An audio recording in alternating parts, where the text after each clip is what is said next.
Hi everybody. Okay, ఈ video just simple video. అంటే చాలామంది సార్ మాకు మగ బాబే పుట్టాలి, సార్ మాకు ఆడబాబే పుట్టాలని చాలామంది అత్త కోడళ్ళు గొడవ పడుతూ ఉంటాడు. ఈరోజు మార్నింగ్ కూడా నేను గైనిక్లో అంటే చిన్నపిల్లలకి ఏమన్నా డిజేబిలిటీస్ ఉన్నాయని చెప్పి చెక్ చేయడానికి వెళ్ళినప్పుడు అక్కడ కూడా ఒక అత్త ఒక కోడలు గొడవ పడుతూ ఉన్నారు.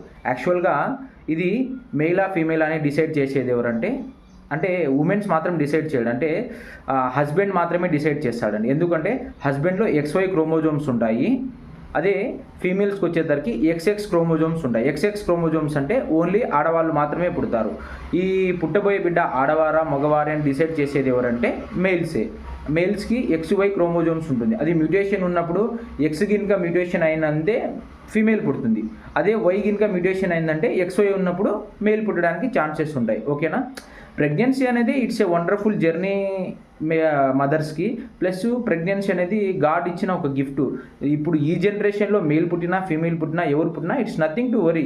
ఎవరైనా ఒకటే. జెండర్ని మనము డిస్క్రిప్షన్ చేయకూడదు అసలుకి. ఓకేనా. జెండర్ ఎవరు పుట్టినా ఒకటే అండి. ఓకేనా. పల్లెటూరు నుంచి వచ్చేవాళ్ళు ఎస్పెషల్లీ మగబిడ్డే కావాలి అని అనుకుంటూ ఉంటారు. ఇలా ఏం కాదండి. ఎవరు పుట్టినా ఈ జనరేషన్లో ఒకటి గుర్తుపెట్టుకోవాల్సింది ఏంటంటే ఆడవాళ్ళు ఎప్పటికీ జెండర్ని డిసైడ్ చేయలేరు, భర్త మాత్రమే డిసైడ్ చేయగలుగుతారు. ఎందుకంటే భర్తలో 2 క్రోమోజోమ్స్ ఉంటాయి, X1 Y1. ఓకేనా.